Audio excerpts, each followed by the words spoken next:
So then my next question to you, as you look at the list, was meditation on the list? Was your practice on the list? Was the tradition on the list? Was Swamiji on the list? Was yoga on the list? What was on the list? Was thinking about this quite a lot when I was at the silent retreat last weekend.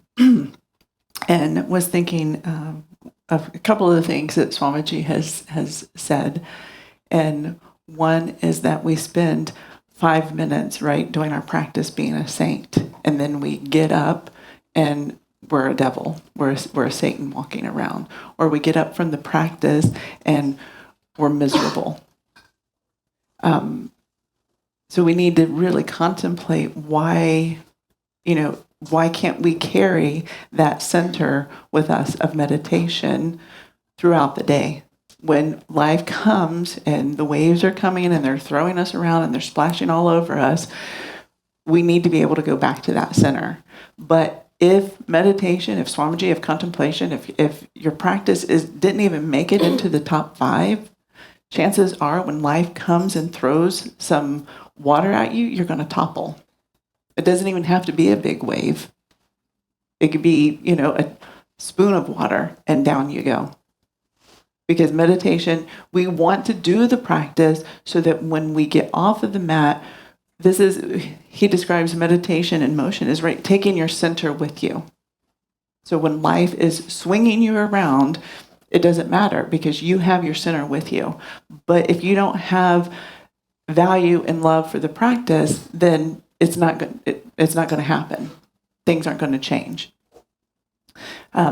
Anyway, so there was just something that one of those things I was thinking about during the retreat because, it could be a big thing that comes through or it could be a small thing. But we want to be able to handle whatever it is that comes through. And this list of 5 is not something for, it's being brutally honest and radically accepting. Where are you? Have you cultivated any love for your practice?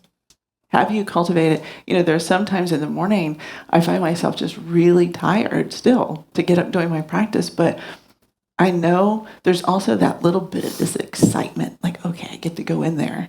And then when you sit down, that fatigue goes away. It may come back when you stand up, but the fatigue goes away when you're in there and when you're doing that. So moving forward, this is something that had me thinking over the weekend after we were just getting Thursday night when we were getting ready for the wedding on Friday. When I said I'm moving my dead son's body over, or his ashes over to the side, because Murphy is in an urn up there, and I noticed that Etch was quick to tell Mason it's her dog, which then made me start thinking, because I know for a fact when Murphy got sick with cancer, someone said to me over in Singapore, they said, 1, he's just a 4-legged. Yes, I can see that. And 2, if he was out in the forest or the jungle or whatever, he wouldn't survive anyway. My response was, 1, he has a mother. So I have a responsibility to him in this lifetime. He's not out in the woods. He's not out in the jungle. He's not out doing whatever. I have a responsibility to him. And 2, you underestimate my ability to do what's appropriate.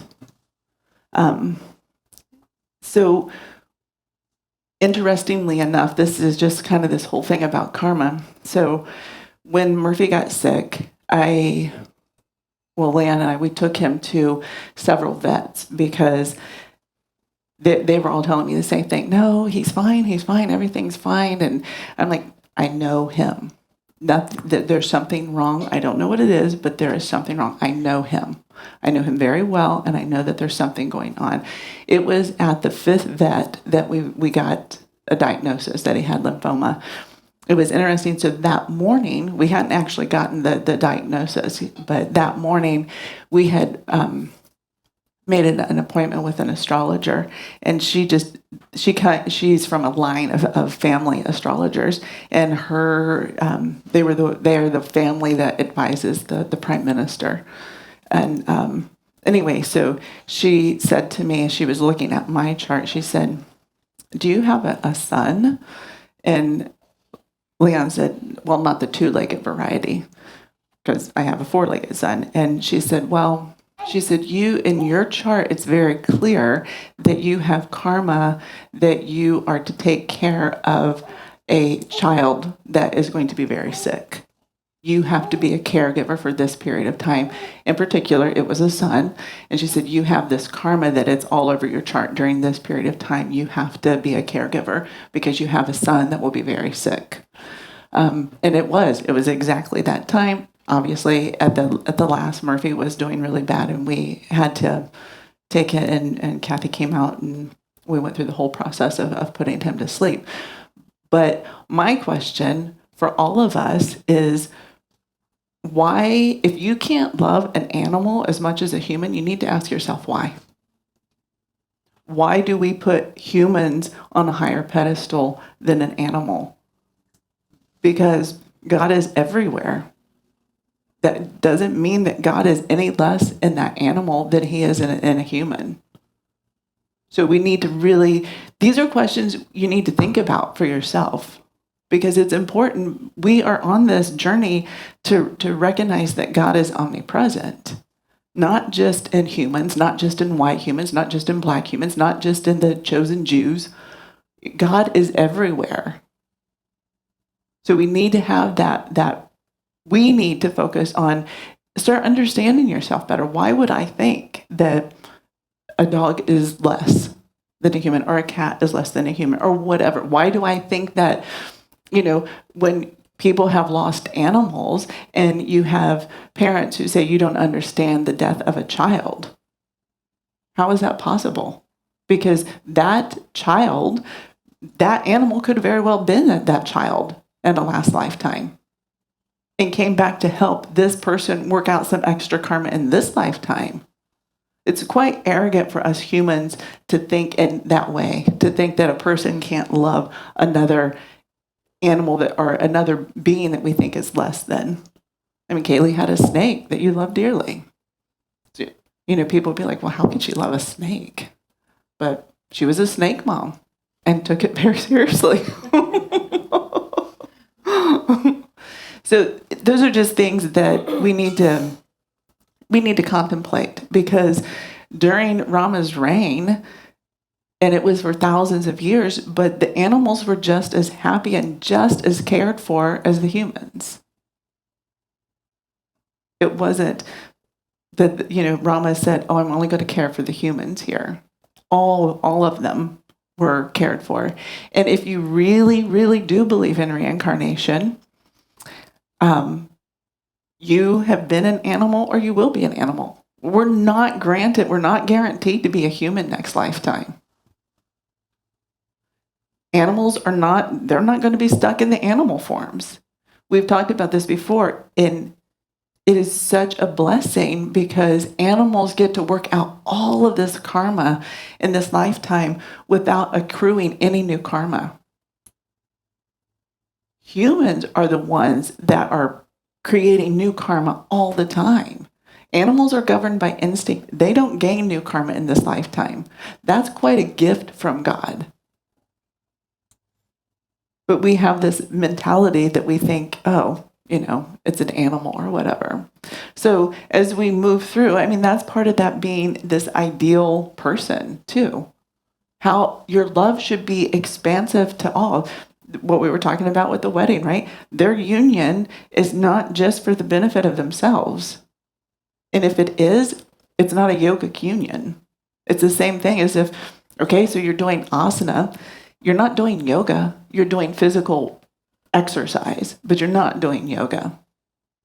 So we need to start being just really honest with what we have to do and how we look at life. And the other thing too is that what I found, one of the interesting things that I found during this whole period is that we all have karmic debts to pay. I had a very specific karmic debt that I had to be a caregiver for a dying child.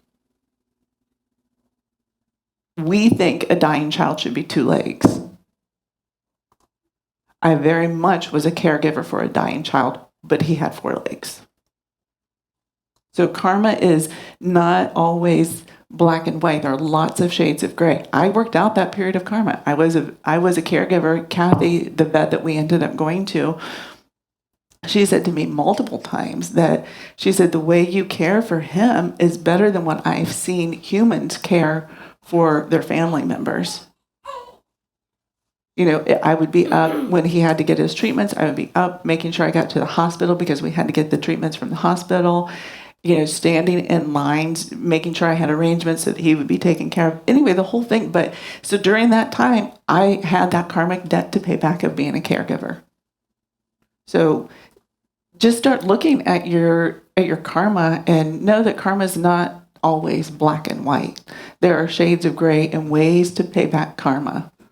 That one of the, what's the guy who said your duties? Carlos, yeah. So Carlos is the one who made Carlita and Hanuman. He has karma to be in prison. He is from Peru. So he's from Peru, but he is in an American prison that is not maximum security. So his karma is to go to prison, but his karma is not to go to a prison in South America, which would be a heck of a lot worse than a minimum security prison in the U.S. So we work out karma, but there are shades of it. So just be mindful of that as we move through. Okay, so now just going quickly through the characters of the players of the Ramayana. So Dashrata this is an old sign, but it's going to work for what we need. It kind of gives you he is the king, and he is Ram's dad, and he is Bharat's dad, and he's Lakshman's dad, and he's Shatrughnan's father. His 3 wives, so Kaushalya is Rama's mother, and then Kaikeyi is Bharat's mother, Sumitra is Lakshman and Shatrughna's mother. And then, so you have these other players. And then you have King Janaka, who is the father of Sita. And Sita and you can see kind of how we have the lines drawn so you can kind of see who they're connected to. So Sita is the wife of Ram, so she would be the daughter-in-law of the king and his 3 wives. And there is, I couldn't find it, a quote from Swami Ramatirtha where he talks about how Sita represents divine knowledge, and that when he starts seeking that divine knowledge, so when we start seeking divine knowledge, all the forces of nature come to support us. And he did, right? He had the squirrels putting rocks in the river. He had the bears helping him, the monkeys helping him. He had, Vibhishana was a Rakshasa. So he had the Rakshasas to a certain degree helping him. So when we start really seeking divine knowledge, Providence gives us everything we need to get that divine knowledge. I think that's really beautiful when you really sit like, wow. So if I'm really seeking peace and I'm really seeking contentment, I'm going to get everything I need. And that doesn't always, because remember, it was a war too, right? He was fighting a war, but it will be everything I need so that I can get what it is that I'm seeking. It doesn't mean that life's going to be easy. Oh, you're seeking God. Let me give you gold, and let me give you this, and let me give you that. No, if you are seeking God, you will get everything you need. And that means the hard times too, because that's what we need. We need to be rubbed. So then we have, let's see here. So Kaikeyi is Mantara is her wet nurse, and she's the one who eventually sets everything into motion to have Bharat removed so that so that Ram can take over. So Ram can go into exile. Let me rephrase that. So Mantara sets everything into place so that Bharat can be the king, the ruling king, which he stays outside of Ayodhya and puts Ram's shoes, and he's just there as this minister, so to speak, until Ram comes home. And then you have Hanuman and Jatayu, and we have Jambavan, who is these are all servants of Ram as he's going through this. And so Vibhishana, Ravana, Shrupanaka, and Kumbhakarna, those are all siblings. And Marich is the paternal uncle, and he's the golden deer.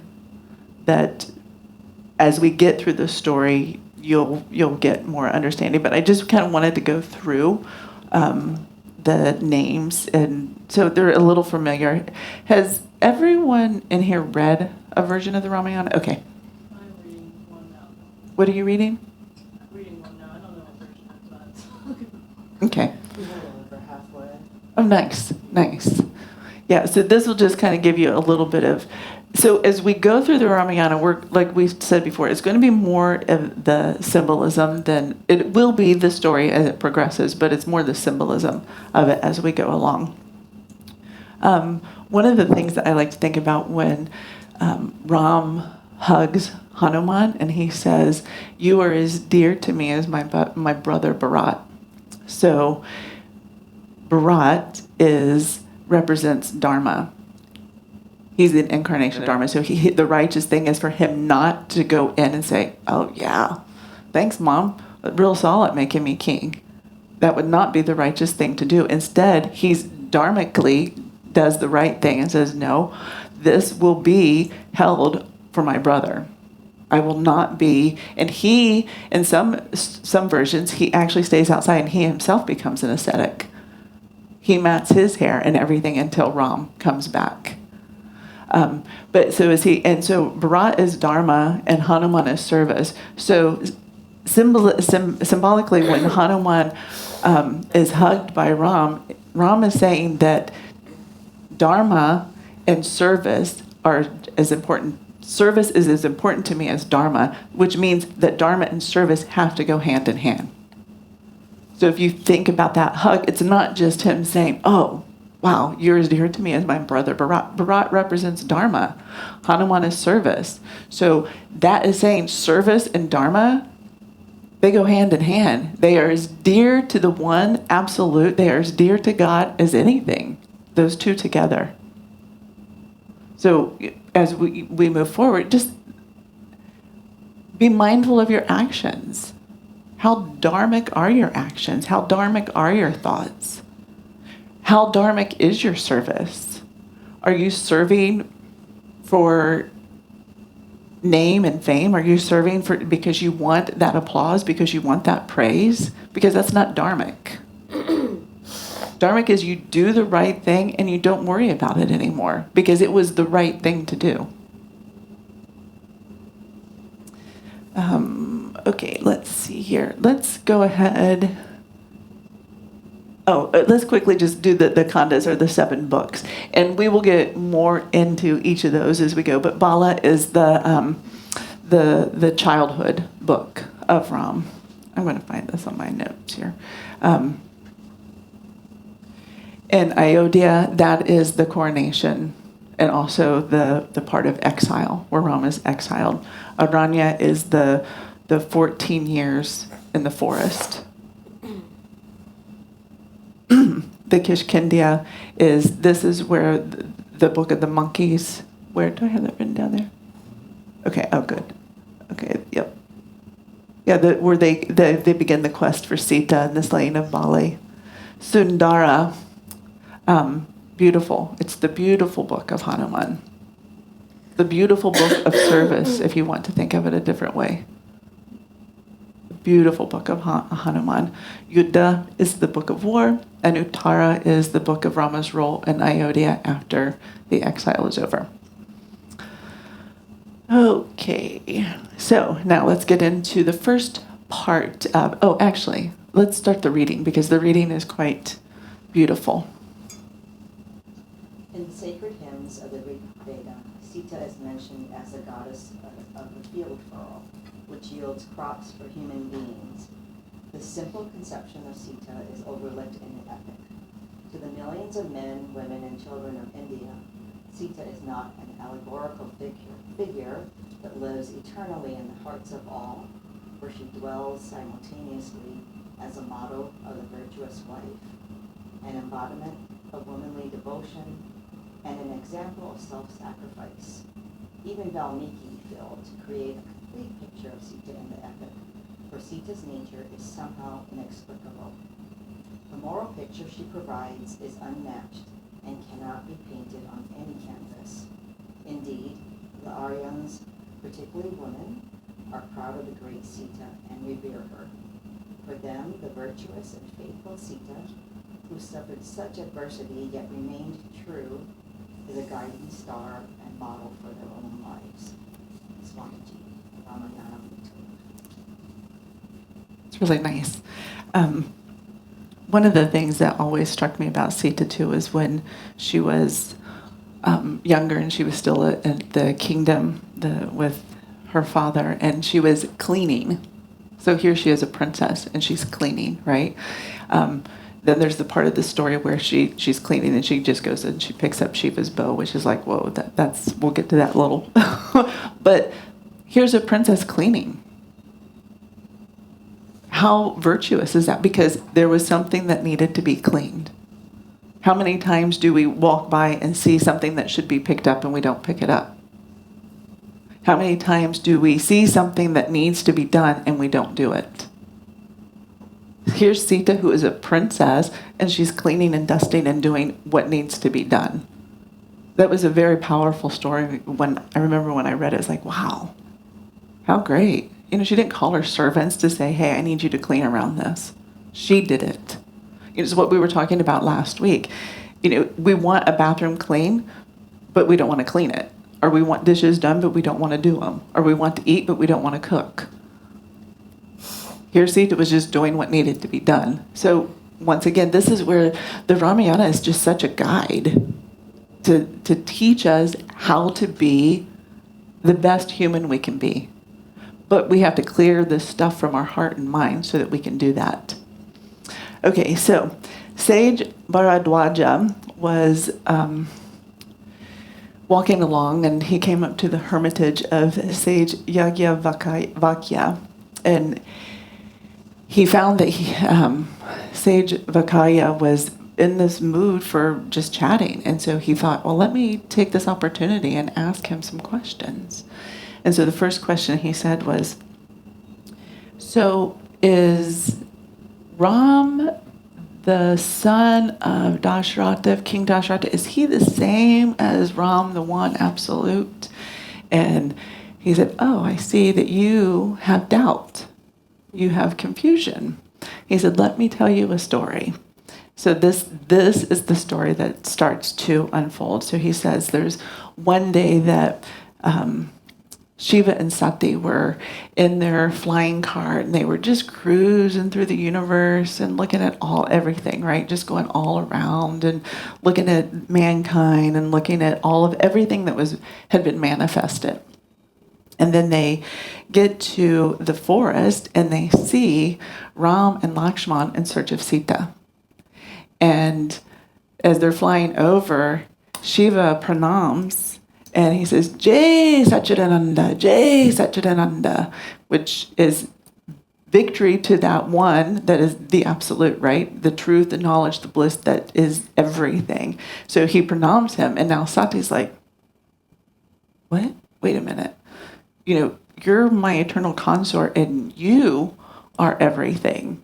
Why are you pranaming this man who is in the forest looking for his wife? What's happening here? So she starts to ask Shiva, and then they talk, and then they get back to Mount Kailash, and they put the car away and everything, and they're inside, and he can still see that she's very confused. And he says, well, why don't you go? You go ask, you go look at Ram and you come back and tell me. So she goes to the forest where she knows that they're at, and she's like, okay, I know what I'm going to do. I'm going to disguise myself as Sita. Since they're looking for Sita, I'm going to disguise myself as Sita. So she is standing under the tree, and she has disguised part. That's fun. So she's disguised herself as Sita, and then Ram and Lakshman come up, and Ram immediately pranams her. He says, Mother. He says, why are you out in the forest alone without your eternal consort? Why are you here without Shiva? And so she immediately knows, oh, wow, I made a mistake. I made a big mistake. So she's like, So at that point, Ram can see that. And so he gives her this vision of where everywhere. So Ram, Sita, and Lakshman represent the absolute. The one absolute. Ram is the one absolute. Sita is that the cosmic Maya, and Lakshman is the cosmic mind, all together, right? So she has this vision, and everywhere she looks, she sees Ram and Sita and Lakshman being adored, and she sees in every world, everywhere, there they are. There's no place where they are not, because God is omnipresent, correct? So there's everywhere she looks, she sees them. And she's just like, whoa, wow. And then she has this awareness like, And so she leaves and she goes back to Mount Kailash, and Shiva says, so what did you find? And she said, oh, I did exactly as you asked, and I saw, and you're right. And at that point, Shiva knows that she's lying. And she knows that she's lying, but she doesn't admit that to Shiva. So symbolically, what we're saying this is Shiva represents the soul. And the soul is always dedicated to the absolute. Sati represents the intellect. The intellect is part of the ego. The intellect likes to seek information. So now at this point, so you've got the soul, which is always committed to God, to the absolute. And you've got Sati, who's the intellect, who has doubt and questions. And even though she may have these incredible, the intellect, and I'm saying she because of the with Sati, even though she may have these incredible experiences, if the intellect is not pure, the intellect can never behold the soul. And the soul will always know. So this is where the soul will always know that the intellect, the mind is lying to the soul. We think we're getting away with something, but we're not. The soul always knows. It's not, so there's also this, God is not in this faraway place keeping track of everything that we do. The soul is keeping track of everything that we do. So the soul has complete record of it, and the soul is our karma keeper, so to speak. The soul monitors every action that we do, every lie that we speak, every impure thought that we think. The soul has record of it. We may lie, and we may pretend, and we may do this, and we may say things to the soul. It doesn't matter. The soul knows. And the other part of this doubt with the mind is that we've created God as this big thing outside of us. So if we keep this image, we keep this feeling that God is this big thing outside of us, we'll never have a relationship with God. We'll never feel that connection with our inner dweller. This is why what we were talking about, it's really important to cultivate a relationship that you can cultivate with God, whether it be God as your mother, God as your father, God as your friend, God as your master, God is your beloved. It doesn't matter, but you have to cultivate a relationship that you can connect to and that you can understand to. Because as long as God is this big thing outside of you, you're not going to go anywhere. You're going to feel judged. You're going to feel all these other things. This is why have that conversation with your inner dweller. Is your inner dweller Divine Mother? Have that conversation with Divine Mother. But you have to make a relationship that you can really cultivate. Otherwise, you're not going to make progress. So this is when we think about going through this whole thing with Sati and Shiva and the intellect. This is even thinking about so she had this really incredible experience, right? Where she could see divinity everywhere. She could see God everywhere.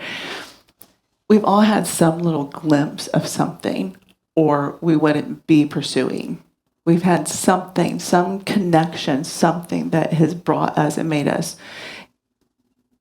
But it doesn't matter how many great experiences we have if we're not honing our intellect, if we're not becoming more dharmic, if we're not becoming more virtuous with our thoughts and our speech and action. What good are the experiences? This is drugs. I've had some really fabulous experiences with drugs.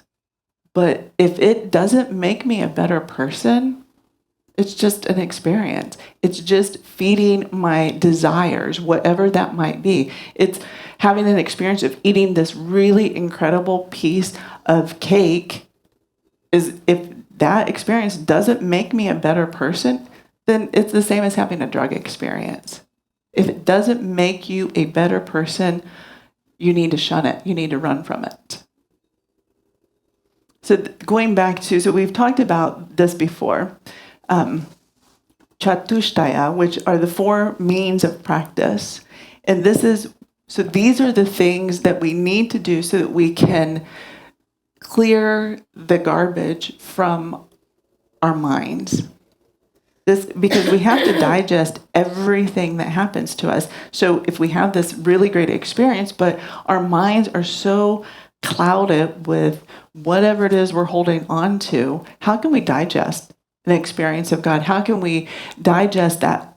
Whoa. Everywhere I look, I see the presence of the divine. If my mind and my heart are filled with whatever it is I'm feeding it, whether it's whatever music I'm listening to, whatever books I'm listening to, the people that I hang out with, how I spend my extra time. I've had a conversation with someone before who was very much into the outdoors and spending time in nature, and that's great, but it was a distraction. That was just, a distraction's a distraction. It doesn't matter how you look at it. It doesn't matter if it's a distraction, if it's keeping you from cultivating a relationship with yourself, if it's keeping you from being a better person. This goes back to what we were saying before. You have the people who go to the opera and drink wine and go to fancy restaurants. They think their distractions are better than the people who go to the hee-haw bars and drink whiskey. Couldn't think of the name of that one again. Whiskey barrel.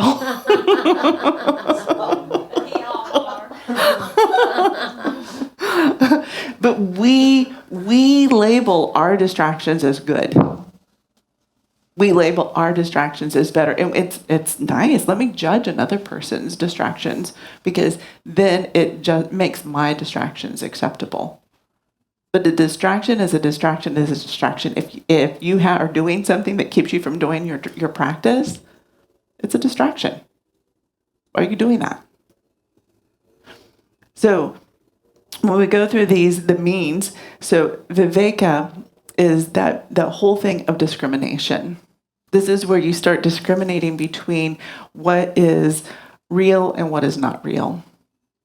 What is going to lead you to, so what is unreal? What is this finite body? Why do I need to spend so much time protecting this small body of mine? Why do I have to spend so much time adorning my body, wanting people to compliment me? Because if they compliment me and they don't compliment Riley, that creates this separation, right? Oh, look, they compliment me. They didn't compliment Riley. But we're constantly doing things that create all of this separation. And we do it, sometimes we do it just completely unconsciously. Sometimes we do it, oh, I'm going to dress this way because I want someone to notice me. I'm going to do this because I want someone to notice me. I want whatever it is, right? So we get into the habit of feeding the things that are finite instead of feeding what is infinite, and that is the soul. And whatever we do that is good for our individual souls is good for everyone's soul. It doesn't just stop with you. This is where I like to think about, if we think of God as manifesting everything. So just like the cells joined together and manifested this body, right? So manifested the right hand with the creation of the cells in the left hand. The right hand has no animosity towards the left hand. The left hand has no animosity towards the right hand. But if there's this creation that God created, whatever it is, that God created this right hand and my right hand is better than my left hand. Or God created humans, so humans are better than animals. But if God manifested all of us, then there's no difference. Do you see the difference between having someone create something? If Kaylee creates a cake and I create a cake, maybe Kaylee's cake is better. Maybe my cake is better. But if God has manifested everything, there's no difference. The only difference is the mind. The difference is the way that we perceive. That's the difference. We create the discrepancies. And the more we tend to the finite, the less we will be connected to the infinite, and the more we create those separations. So then vairagya is this non-attachment. And it's this non-attachment that comes from discernment. So if I do this, I'm not going to do my practice tomorrow. So why would I want to do that? So if I do this, I'm not going to feel good. If I do this, I'm going to feel better. So then you start creating this dispassion, this non-attachment to those finite things. You start disconnecting from those. Then we move into the 6 virtues, which is the Shat Sampat. And Shama is that you are making an intention to maintain contentment in all situations. Is it S-H-A-T, Sampat? Yes, Shat, S-H-A-T. Okay, thank you. Yep. So you are making an intention that you are going to remain content in all situations. Because not only did God manifest us, but every situation is manifested for us. So why wouldn't God is not creating something to make us miserable. It's manifested so that we can grow, so that we can evolve, so that we can move forward. So you make this commitment for yourself that you are going to resolve to be content. And it doesn't mean the first time something happens and you go down with the ship, you don't beat yourself up about it. Okay, look, yeah, I went down with the ship. I know what happened. Next time, you make a stronger resolve to not go down with the ship. You have that power, but you have to do that. Just like I have to be responsible for me not going down with the ships that I've created. And then Dhamma is that you start using the senses responsibly. You start being mindful of what you eat. So if 1 cookie is good, 6 is not going to be great. Or 1 piece of cake, right? So you start being responsible with how you use the senses. So this means you are responsible with everything you consume. If you know that if I know that listening to this kind of music affects me in a way that gets me agitated, then why would I listen to it? Or maybe you say, okay, I'm only going to listen to it 10 minutes instead of 5 hours. So you become more responsible with how you feed the senses. And then titiksha is, uparatri, is you start just feeling satiated, full. You start feeling full you don't look outside of externally for things anymore to feed you. You don't look outside for that next bit of excitement, that next pill, that next show, that next whatever it is, that the next shopping spree, the next trip, whatever. You don't look outside of you. You start feeling satiated on the inside. So you really are like, oh, yeah, I don't need to be part of the world because what I need's in here. Then we go to titiksha, which is you find that there's just no need to participate in the world. And this is, if we want a tangible example, social reform. You're patient because, once again, everything is manifested from God. I don't need to watch the news and get really frustrated and get really just, my blood is boiling and get blaming X, Y, and Z for the problems that we're having in the world. Here's something, we are here in this point in time together because we have karma to be here at this point in time. So every politician that we have, every natural disaster that we have, COVID, everything is because it is our karma to have it.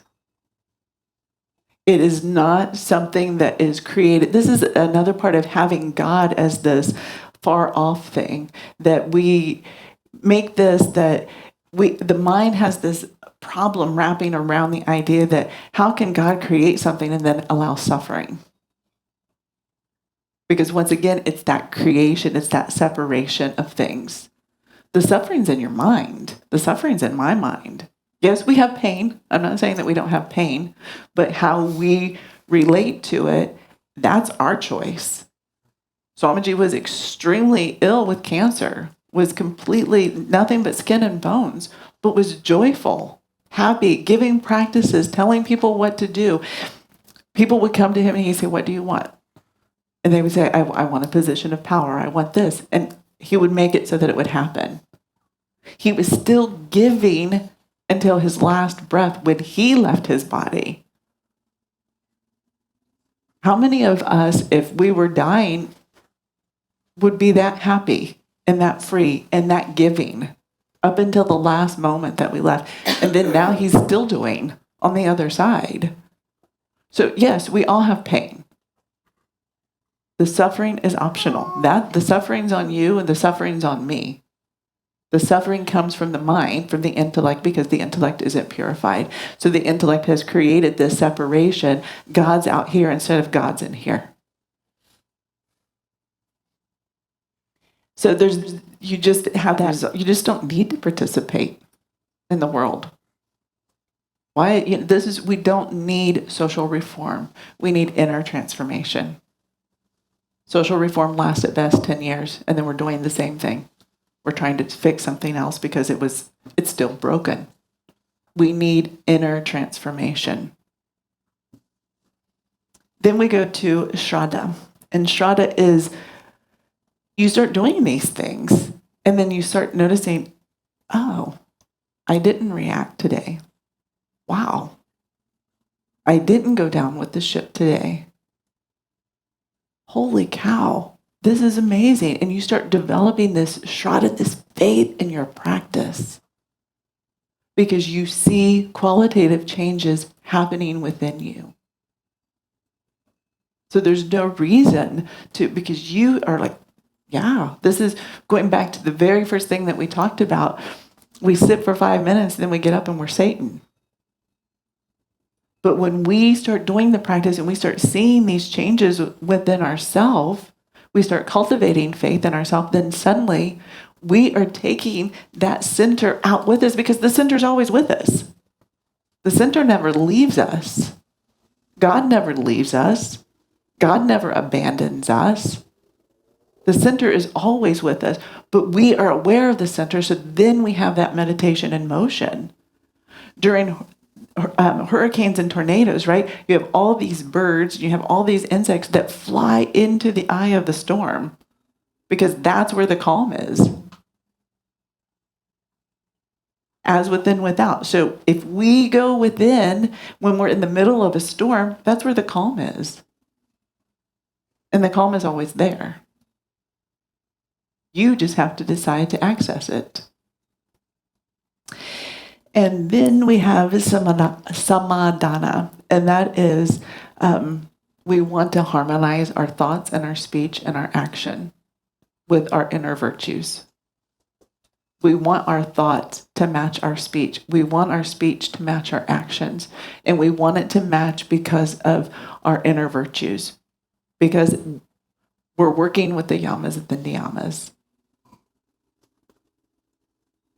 Because we are cultivating this discrimination. We are cultivating this dispassion.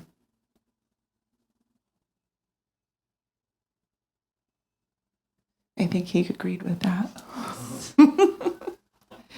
And then the last one is mumukshutva, which is you have this longing for enlightenment. And if you don't want to think about enlightenment, you have this longing for just complete peace, complete contentment, complete bliss. That's what you're longing for. You're no longer longing for the next thing that you can gather from the world, the next experience, the next worldly experience. You're no longer seeking that. And then so all the desires begin to come in, because that desire is just to know yourself. So this is why we want to, with Sati, right? She couldn't understand the experience she had, and then she still had to go back and she still had to lie to Shiva. So no matter what you do, no matter how much you lie to the soul knows, and the soul will always be dedicated to the one absolute. The mind may be running here, there, and everywhere, but the soul is always going to stay dedicated to the one absolute, which is God. So that's the first story.